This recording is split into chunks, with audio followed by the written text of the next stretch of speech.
एक भाई का दुखद सवाल है, काफी ज्यादा हार्ट टचिंग, हार्ट वार्मिंग सवाल है। भाई आपका लड़का आज 4 बजे उठ के सारी चीजें कंप्लीट कर ली है जब आप सो रही थी। तू जब गाड़ी से गया तो मैं बालकनी में खड़ी। ये मैंने तो देखा ही नहीं, अब तेरे को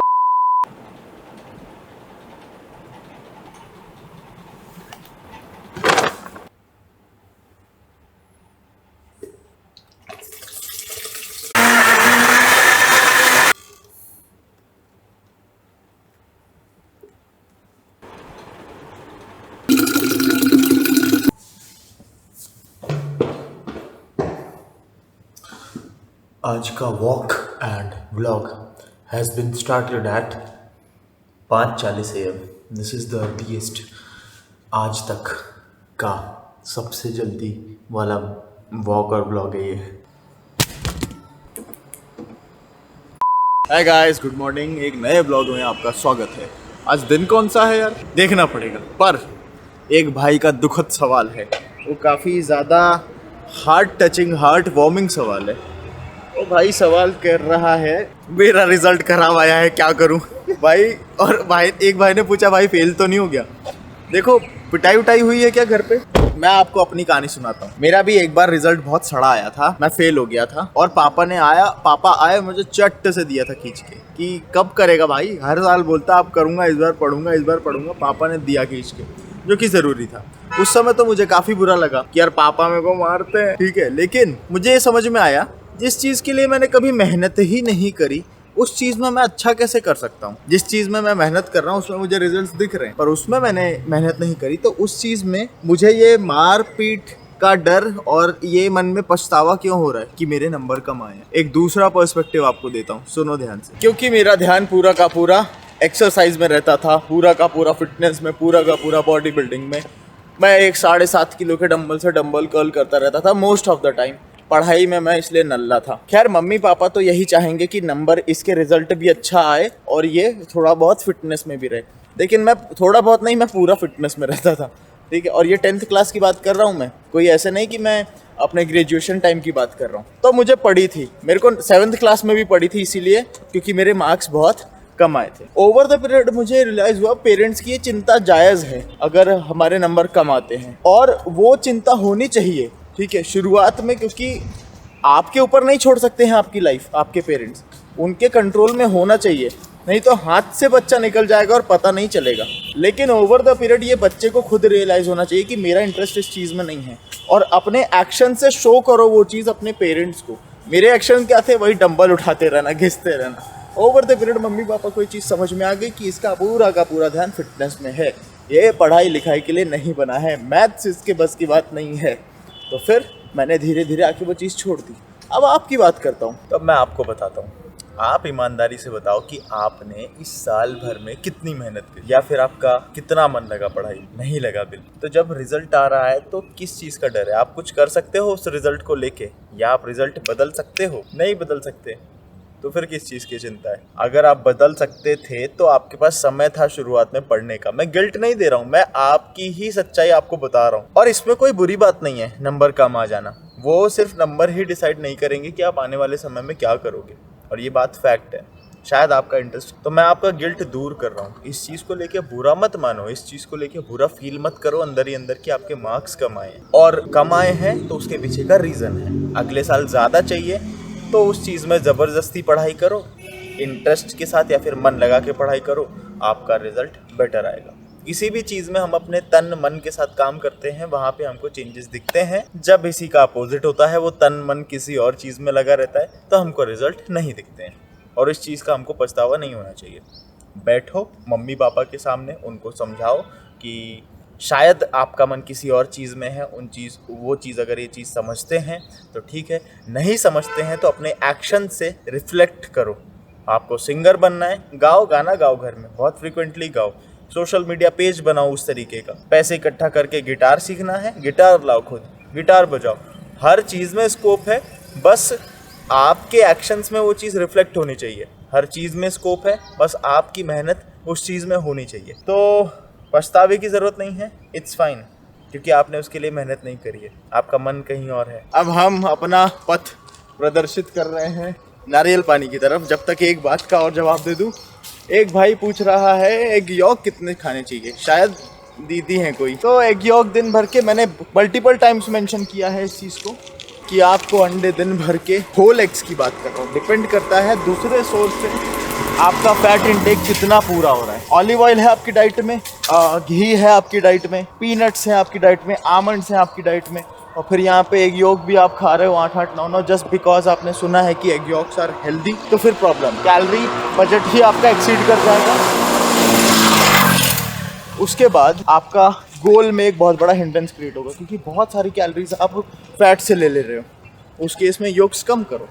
तो एक योग कितना खाना है दिन भर का, ये निर्भर करता है कि दूसरे सोर्स से फैट कितना आप ले रहे हो। एक और सवाल कि फैट लॉस के दौरान स्ट्रेंथ गिर जाती है क्या? ऑब्वियसली, बिकॉज आप कम कैलोरीज खा रहे हो, आपके एनर्जी लेवल डाउन हो जाते हैं, आपका एक्टिविटी लेवल डाउन हो जाता है।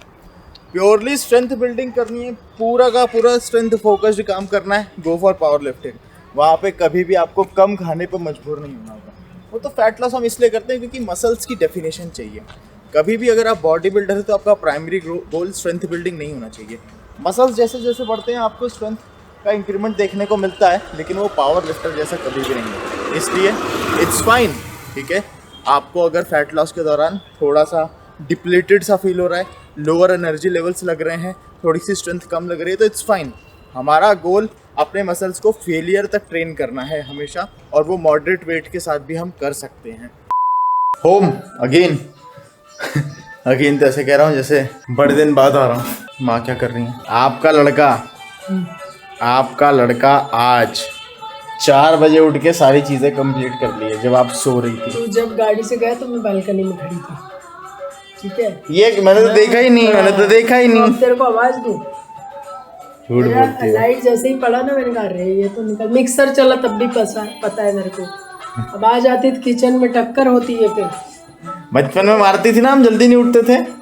इनसे भी पहले उठ के चले जा रहा हूँ आजकल, और बोलो तो चाय भी पिलाऊं कल से। हम उठते नहीं थे तो मम्मी क्या एक समय तक उठाती थी, ये उठ जाओ, और फिर तब भी नहीं उठते थे तो एक लगा दी थी खींच के। इसको अब्यूज नहीं कहेंगे, आजकल के जो लोग हैं वो पेरेंट अब्यूज कहेंगे इसको। नहीं, ये सीख है। ये जो मार कुटाई होती है ना बचपन में, ये सीख है, आपको सिखाने के लिए की जाती है। अब क्यों नहीं करते? अब उनको पता है कि बच्चे बड़े हो गए, ठीक है, अब वो खुद डिसीजन अपने ले सकते हैं। तो एक समय तक पिटाई पड़नी चाहिए। एकदम ही पैम्पर करके रखोगे और चुप्पो टाइप का, तो बच्चों के अंदर थोड़ी सी ढील आती है और वो थोड़ा सा बदतमीज हो जाते हैं।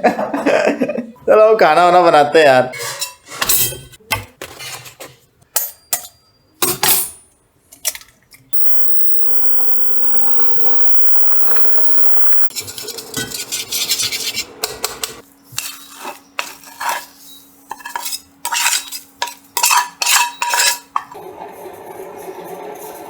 थोड़ा सा रूम ठंडा करके ठंडे दिमाग के साथ एकदम हम अपने ब्रेकफास्ट को एंजॉय करेंगे। थोड़ी देर सो के जिम चलेंगे।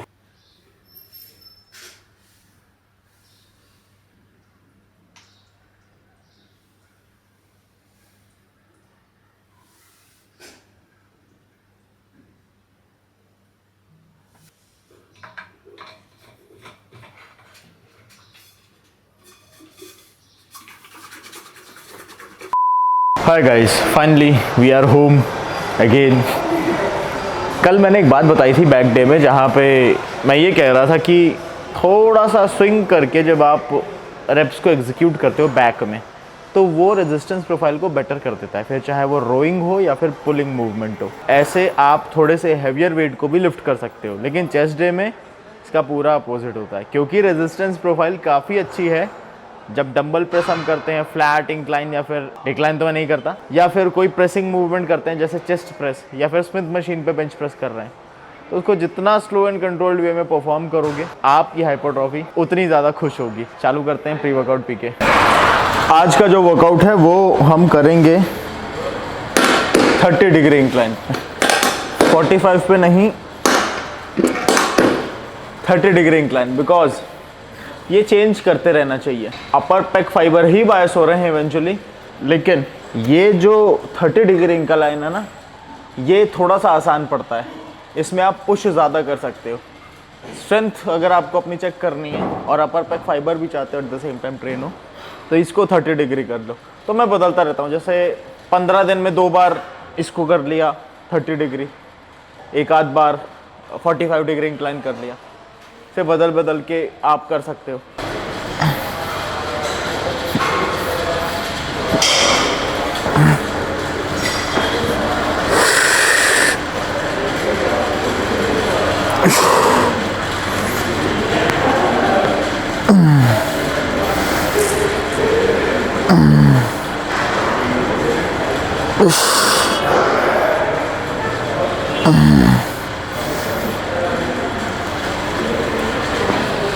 I'm just doing warm up sets with 6 to 8, 8 to 10 reps.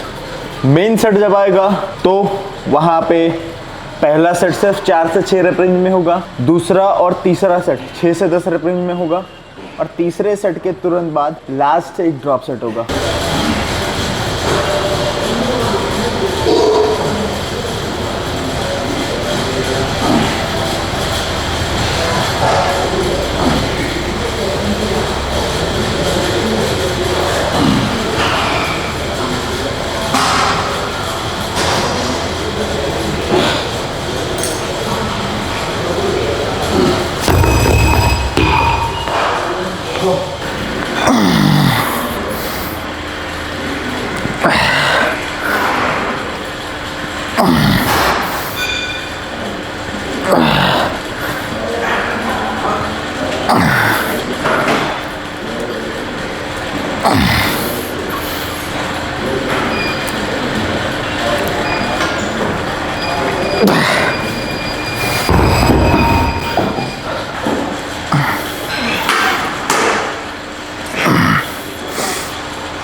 Super tight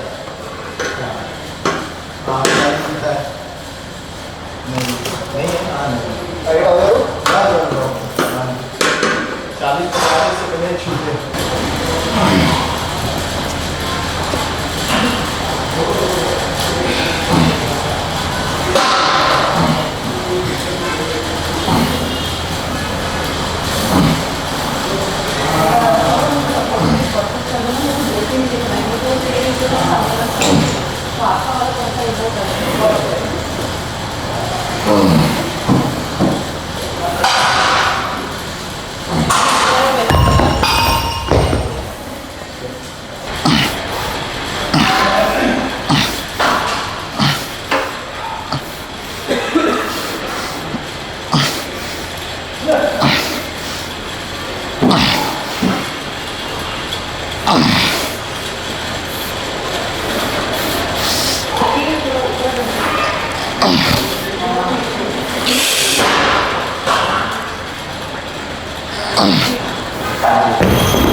मेरे से मैं इसको रख लूँगा, उसको रख देना तू जिम्मेदारी के साथ। आपको बता के रखूँगा। हाँ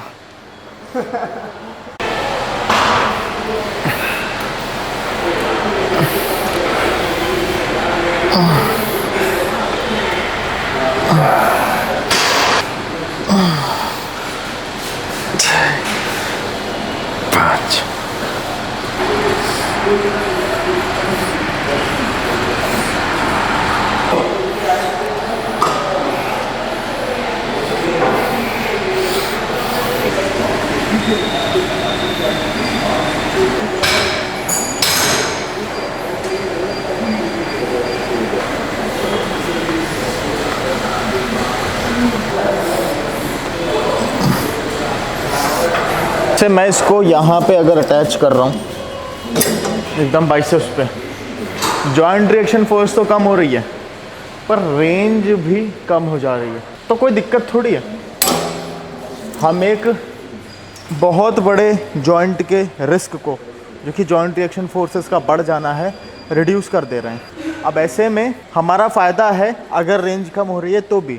जो रेंज बढ़ जाने की वजह से रेजिस्टेंस कम महसूस हो रहा है हमको, टेंशन कम महसूस हो रही है हमको, उसको बैलेंस करने के लिए आप वेट इंक्रीज कर लो, यहाँ तक स्ट्रैक कर लो यहाँ तक स्ट्रैक कर लो, कितनी स्ट्रेंथ है आप। लेकिन इससे एक जो बड़ा फायदा हो रहा है, जॉइंट्स हमारे लॉन्ग रन में सेफ रहेंगे। आपको इंटेंसिटी बढ़ानी है, वेट बढ़ा के बढ़ा लो। रेंज भले ही कम है, मसल बिल्ड हो रहा है और जॉइंट भी लॉन्ग रन में आपका सही रहेगा। एंड मैकेनिकल टेंशन ज़्यादा बिल्ड कर पा रहे हो आप, स्टेबिलिटी है।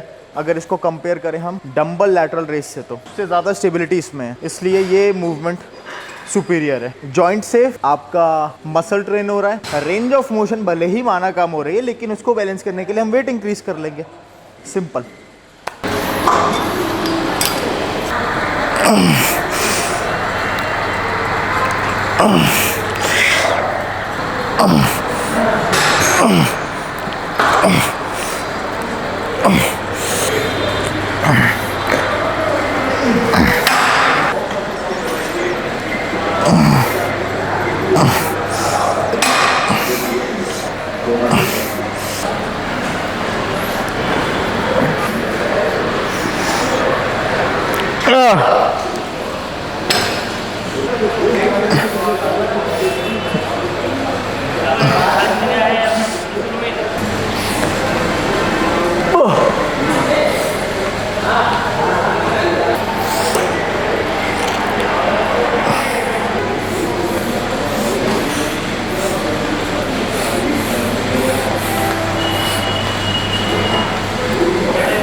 तो एक सवाल था कि यार बेंच प्रेस में बहुत रफ्तार से इम्प्रूवमेंट मैं नहीं कर पा रहा हूँ, उसके लिए मैं क्या करूँ। देखो, आपका रिब केज का जो साइज़ है, जैसे लैरी व्हील है, मैसिव रिब केज है, उसका बड़ा रिब केज है, तो उसका फोर्स एंगल थोड़ा सा इम्प्रूव हो जाता है, 90 डिग्री के पास आ जाता है, तो वो बहुत हैवी वेट उठा पाता है बहुत ईजिली। अब आप लैरी व्हील से खुद को कंपेयर करोगे तो नहीं उठा पाओगे ना। लेकिन इन जनरल भी अगर आपका रिब केज छोटा है, रिब केज अगर छोटा है तो कंपेरेटिवली जिनका रिब केज बड़ा है उनसे अगर कंपेयर करें तो आप ज़्यादा वेट नहीं उठा पाओगे। जिनका रिब केज बड़ा है वो ज़्यादा वेट उठा सकते हैं, ठीक है, क्योंकि उनको ये जो फोर्स एंगल है उसका एक बेनिफिट मिल जाता है छोटा सा।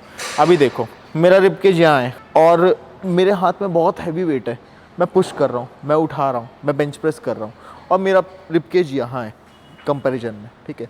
तो अब ये यहाँ पे ज़्यादा मैकेनिकल एडवांटेज मिल रहा है, ठीक है। जैसे सुमित है, अब इसका देखो, अब यहाँ पे डिमोटिवेट नहीं कर रहा हूँ। अब सुमित जैसे खूब सारा मसल मास बिल्ड कर लेगा, सुमित का रिब केज लैरी व्हील के कंपैरिजन में छोटा है, या अभी मेरे कंपैरिजन में शायद छोटा हो सकता है, अभी पता नहीं है। लेकिन ये अगर मसल मास बिल्ड कर लेगा, एकदम हाइपरट्रॉफी वाली ट्रेनिंग करेगा, at the same time strength के लिए भी ट्रेन कर रहा है, सिंगल रेप रेंज में भी ट्रेन कर रहा है, 1 रेप मैक्स चेक कर रहा है अपना, तो ओवर द पीरियड इसका मैकेनिकल एडवांटेज इसके बढ़ते हुए मसल्स के साथ दिखेगा, ठीक है। उस केस में रिब केज फिर आप छोड़ो, मसल मास भी तो बढ़ रहा है। जब आपका चेस्ट ही इतना हो जाएगा तो मैकेनिकल एडवांटेज ऑब्वियसली अपने आप ही मिल जाएगा, ठीक है। लेकिन इसी मसल मास के साथ अगर सुमित का रिब केज भी बहुत बड़ा है तो इसको दुगना तिगुना मैकेनिकल एडवांटेज मिलेगा। अब रिब केज भी बड़ा है, मसल मास भी बड़ा है और सुमित धड़ाधड़ पुश कर रहा है लैरी व्हील जैसे, समझ रहे हो। तो ये चीज़ है, बस एक छोटा सा क्लैरिफिकेशन देना था कि रिब केज का साइज भी one of the various factors जिससे आपका जो प्रेसिंग है बेंच प्रेस की वो अफेक्ट हो सकती है। अब मेरा पेट अफेक्ट हो रहा है, घर चल के खाना खाते हैं, चलो। आई एम सॉरी गाइस, मैं सो गया था खाना खा के, घर आके इतना थक गया था। You should always prioritise your health first. मेरा बिल्कुल भी मूड नहीं हो रहा था कि मैं कुछ भी एक्स्ट्रा काम करूं। मैं आया, खाया और एकदम पड़ गया और 1-1.5 घंटे की मैंने नींद ली है। और अब हम वॉकिंग पे जाएंगे, अपना रिमेनिंग कार्डियो बाहर करेंगे, आज वॉकिंग कंप्लीट करेंगे। और उससे पहले एक हमारी जो चौथी मील है, बाय द वे इसकी सेल चल रही है भाई। आपको जो बेस्ट पॉसिबल ऑफर है साल भर में वो इन्हीं दिनों मिल रहे हैं, 28 से 31 मार्च के बीच में। तो आप अपना प्रोटीन परचेज कर लो। मेरा कोड वोड काम नहीं करेगा, ऑलरेडी बहुत अच्छा ऑफर दे रही है कंपनी, डिस्काउंटेड प्राइसेस सारे के सारे प्रोडक्ट्स पे। Visit fuel1.in। 31 मार्च के बाद मेरा कोड काम करना चालू करेगा, ठीक है, क्योंकि कंपनी खूब सारा प्यार बरसा रही है। जाओ, और हम लेंगे अपनी स्कूप साइज मैसिव गाइस, ये देखो ये देखो यार, ये क्यों नहीं हो रहा है फोकस। अब हो गया, डर गया शिट, मेरे पास वही नहीं है।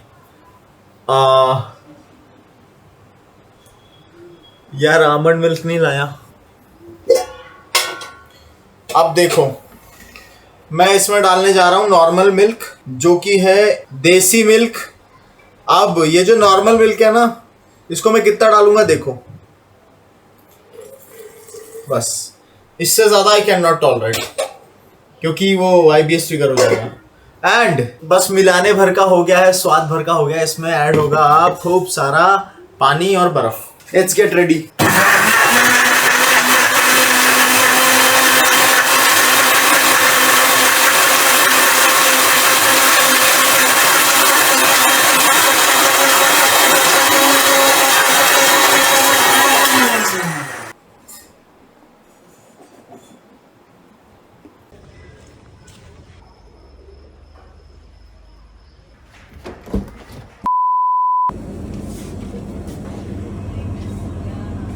आमंड मिल्क डेट चेक, 31/5/2024 तो समय। A few moments later. All restocking done. अब वॉकिंग करेंगे हम। तो अभी पिछले कुछ दिन से मैं जब शहद खा रहा था तो मुझे पेट में प्रॉब्लम हो रही थी। मैंने उसको इमीडिएटली खाना बंद कर दिया। शहद एक हाई फॉडमैप है। पहले मैं थोड़ी बहुत मात्रा में मैंने खाना चालू किया तो मुझे कुछ नहीं हुआ, फिर वही सेम क्वांटिटी में मैं लगातार खाते रहा तो अब मुझे थोड़ी बहुत मात्रा से भी प्रॉब्लम होने लग गई शहद की।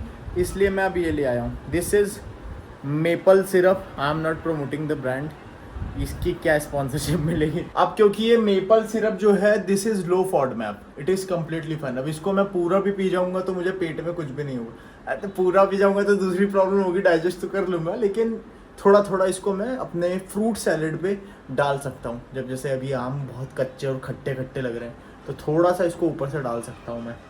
तो हनी की जगह मैंने मेपल सिरप आज से चालू कर दिया है। See the pump guys, post cardio pump. अच्छा, आप लोग ना 4K में करके मेरा वीडियो देखा करो, ठीक है, तो आपको असलियत समझ में आएगी। At the same time abs भी मेंटेन्ड है। अब ये सारी चीजें क्यों मेंटेन्ड है? मैं मस्कुलर भी दिख रहा हूँ, एट द सेम टाइम मेरी स्ट्रेंथ इंक्रीज हो रही है, मसल मास इंक्रीज हो रहा है और फैट बहुत कम रेट से बढ़ रहा है। ये इन्हीं कारणों की वजह से पॉसिबल है, क्योंकि I am eating clean as possible. मैं अपने मैक्रो एकदम एग्जैक्टली ट्रैक नहीं कर रहा हूँ, बट हाँ मुझे अंदाज़ा है कि मैं कितना खा रहा हूँ। मेरा प्रोटीन ऑन पॉइंट है, मेरा कार्ब ऑन पॉइंट है, मेरा फैट ऑन पॉइंट है। वर्कआउट में मैं दूसरी बार में कार्डियो कर रहा हूँ। एक सुबह का कार्डियो रहता है वॉकिंग का अराउंड 10,000 स्टेप्स का, और अभी आपको मैं दिखाता हूँ मेरे इन टोटल आज दिन भर के 20,000 स्टेप्स पूरे हो चुके हैं। ये देखो आप लोग 20,078 एंड इट इज़ ऑलरेडी 8:55। अभी I am going to pick a single question from YouTube comment box और मैं उसको अच्छे से एक्सप्लेन करूँगा, और उसके बाद हम आज का दिन यहीं ख़त्म करेंगे। मैं जाऊँगा खाना खाऊँगा, वही चावल, फ्रूट्स, अंडे, दाल, and after that I am gonna sleep. Let's pick a question guys. तो सवाल मिल गया है, एक भाई का सवाल है, फोर आर्म्स की ग्रोथ के लिए आप क्या करते हो? सबसे पहली चीज, फोर आर्म्स की ग्रोथ के लिए मैं कुछ भी नहीं करता हूँ। मैं अपने वेट्स को बहुत ही टाइटली होल्ड करता हूँ, जैसे अपने दुश्मन का गला पकड़ रहा हूँ। मेरे फोर आर्म्स को अच्छा खासा स्टिमुलस मिल जाता है और मेरे फोर आर्म्स ग्रो होते हैं। लेकिन मैं भाग नहीं रहा हूँ, आपकी बात का जवाब दूंगा, आपको एक्सरसाइजेस भी बताऊंगा। आपको सिंपली क्या करना है, वेट लेना है 5 किलो का डंबल और उस बेंच के आगे ऐसे टिका देना है। कैसे? देखो, ये मान लो बेंच है, यहाँ पे डंबल लेके ऐसे मैंने टिका दिया। अब मैं रिस्ट एक्सटेंशन करूंगा वेट के साथ, ठीक है? हाथ घुमा लूंगा और वापस से मैं करूंगा। अब मैं कर रहा हूँ रिस्ट फ्लेक्शन। अब इन दो एक्सरसाइजेस को आपको तभी करना है जब आपके फोर आर्म्स बहुत ही ज्यादा अंडर डेवलप्ड हैं, ठीक है? और इन जनरल भी अगर आप चाहते हो कि फोर आर्म, अब मेरे जो फोर आर्म्स है, मैं जेनेटिकली ब्लेस्ड हूँ अपने फोर आर्म्स को लेके। मेरे फोर आर्म्स में स्टिमुलस मिल जाता है, मुझे अलग से करने की जरूरत नहीं पड़ती है। लेकिन आपके केस में अगर फोर आर्म्स बहुत ही ज़्यादा अंडर डेवलप्ड हैं तो इन एक्सरसाइज को आप ऐड कर सकते हो। जैसे मैंने बताया, weighted wrist extension and weighted wrist flexion 15 to 20 reps 3 से 4 सेट के साथ करोगे, that is more than enough. Forearm की स्ट्रेंथ ही आपकी डेडलिफ्ट के समय काम आती है। जब बार छूटने लगती है ना हाथ से, तो ये फोर आर्म कितने आपके मजबूत हैं उस पर निर्भर करता है। Plus don't forget to increase your grip strength as well. Grip strength पे काम कैसे करोगे अब मैं बताता हूं। कुछ भी नहीं करना है, आपको सिंपली डंबल लेने हैं, जो भारी डंबल है। आप वेट जो है वो रिलेटिव होता है, किसी के लिए 50 किलो भारी है, किसी के लिए 50 किलो हल्का है। बस वेट लो और इस तरह से हाथ में पकड़ के फार्मर कैरी करो।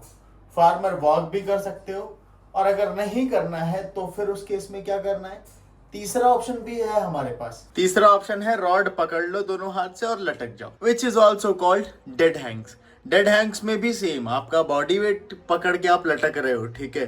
तो वो एक तरीके से रिवर्स फार्मर कैरी भी आप कह सकते हो डेड हैंग्स को, ठीक है? आई होप आपके सवाल का जवाब मिल गया होगा। मिलता हूं मैं आपसे कल। यहाँ पे करते हैं हम वाइंड अप, पैकअप जो भी है, रैप अप जो भी है। मिलता हूं आपसे कल। और भी कोई सवाल है तो कमेंट बॉक्स आपका है, भर दो सवालों से। Good night, bye bye.